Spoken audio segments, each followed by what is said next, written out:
Bonjour tout le monde, bonjour la famille, bonjour les amis Facebook, parce que visiblement il y en a certains qui me suivent et ben, ça fait plaisir.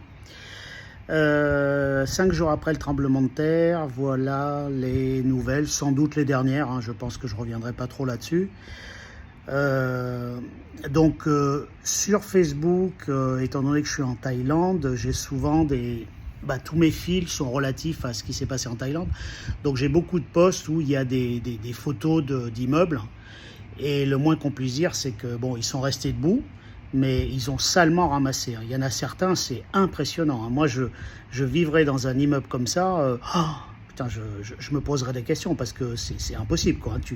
Tu rentres chez toi, tu vois tout les piliers qui sont à moitié défoncés en bas. Bon, ça on peut dire c'est la couche de béton superficielle qui est tombée, mais bon, ça fout les jetons. Ce que je veux dire, tu arrives chez toi, tu vois des piliers qui sont à vif, tu vois le métal, tu te dis, putain, où je vais, quoi. Donc tu rentres dans le lobby, il y a des plaques de granit, des plaques de revêtement qui sont tombées. Tu montes en ascenseur quand les ascenseurs sont remis, parce qu'ils ne sont pas remis partout. Tu arrives à ton étage, tu vois le couloir tout défoncé, le plafond qui tombe. Bon, c'est toujours pareil. Le plafond, ici, c'est des faux plafonds, c'est des couches de bois, mais bon, quand tu vois que quasiment tout est tombé par terre, qu'il y a des pans de murs qui sont tombés, qu'il y a des fissures énormes où non seulement tu passes le doigt dedans, mais en plus tu vois le voisin, quoi, ce que je veux dire. Et l'immeuble, il a pas été, il est pas condamné. Là, tu te dis, putain, ça rebouge un peu, mais tout tombe, quoi. Enfin, moi, c'est l'avis que j'aurais. Et je vous donne mon avis. Moi, je ne suis pas un expert, loin de là. J'y connais que dalle. Mais je vous donne l'avis, j'allais dire l'avis de sous-marinier. C'est-à-dire la sécurité d'abord.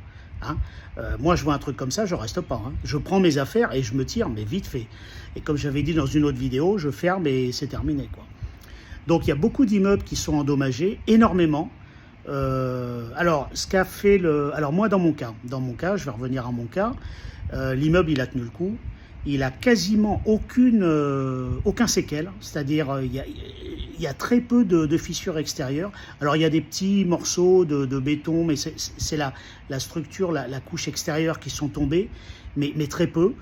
Là, par exemple, en bas de ma tour, quand on va à la piscine, il y a une porte. Bon, la porte est condamnée, c'est-à-dire qu'au-dessus de la porte, sur les côtés, le béton s'est désolidarisé du mur. Donc, c'est un truc qui va être, c'est des petits travaux. Alors, moi, toujours pareil, avec mon background de marin et de sous-marinier, je me dis, bon, on voit ça, mais qu'est-ce qu'il y a derrière, quoi. Moi, je m'arrête pas à la vision superficielle. Tout en sachant que ça peut être grave comme ça peut ne pas être grave. C'est-à-dire j'ai toujours le doute et je dis pas c'est foutu. Mais j'allais dire, dans le doute, tu t'abstiens, quoi, quand tu es un peu sérieux. Donc moi, il y a 2-3 trucs comme ça. J'ai fait 2-3 étages, il n'y a aucune fissure dans les parties communes, même pas dans les escaliers. Et comme notre appartement nous a demandé de faire des photos, donc j'ai fait des photos de toutes nos fissures. Alors moi, j'ai des micro-fissures un petit peu, même pas un petit peu partout.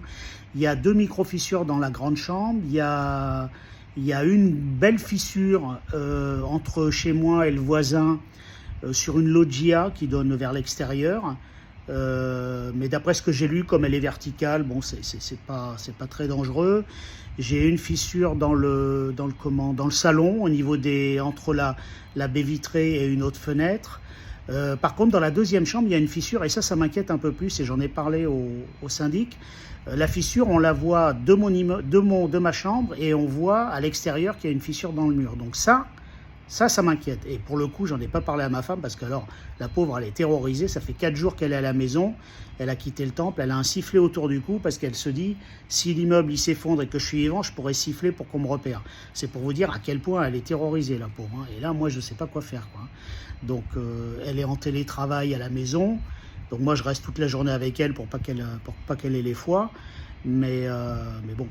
Donc il y a cette fissure qui m'inquiète un peu, j'en ai parlé au truc.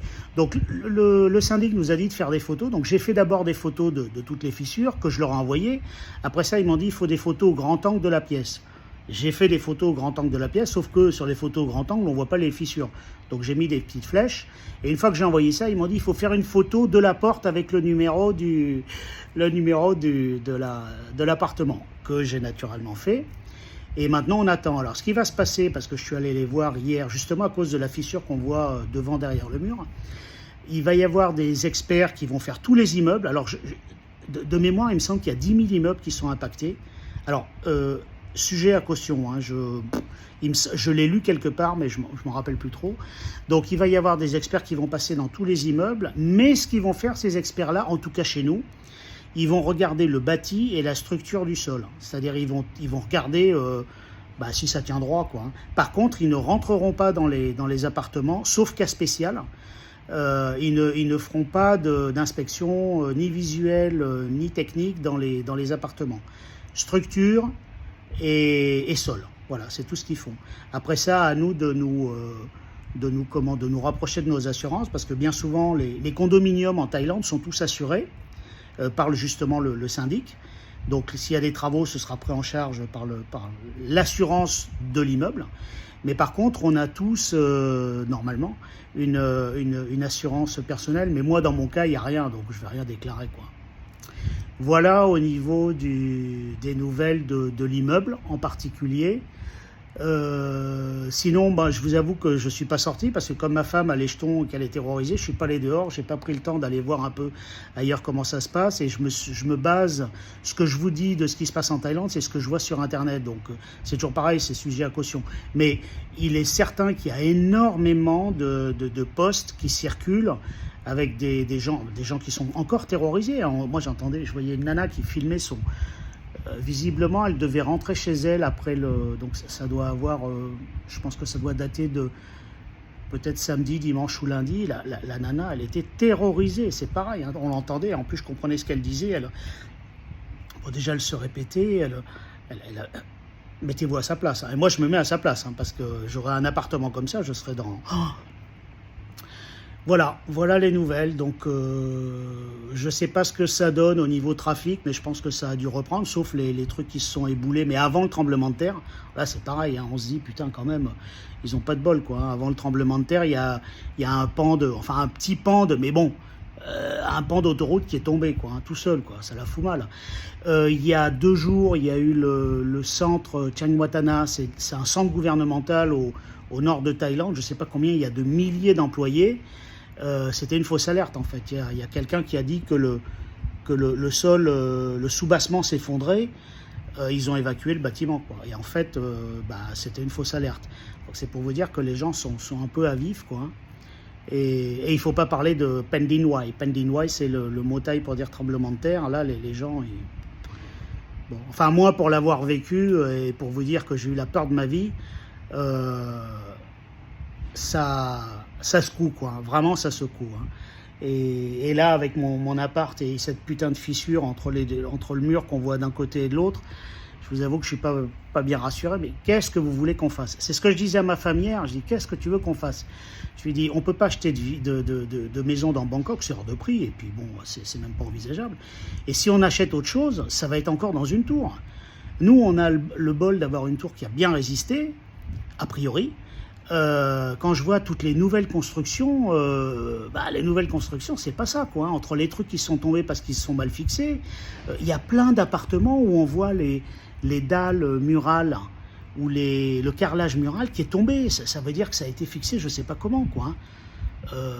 J'allais dire, c'est même pas collé, quoi. Enfin, une petite secousse, tout tombe. Putain, on se dit, mais si le reste est comme ça fout les jetons, quoi. Moi, chez moi, à part un truc qui est un peu dans ma salle de bain, un carrelage qui est un peu décollé, mais putain, tout est resté en place. Chez nous, il n'y a rien qui est tombé, quoi. Rien. Donc, et moi, mon immeuble, il a été fini en 2007, en 2005. Voilà, il a 20 ans, quoi. Hein. Donc, après 20 ans, comment sont faits les travaux? Je sais pas, je m'avance pas, je veux pas dire... voilà. Alors en plus, autre chose, la Thaïlande s'est aperçue, parce que moi c'est un truc, dès le début, hein, je disais ça à un pote, je dis mais putain, mais il n'y a pas de SMS gouvernementaux qui préviennent tout le monde, qui disent on en est là, on a ci, on a... Il n'y avait rien, quoi. Hein.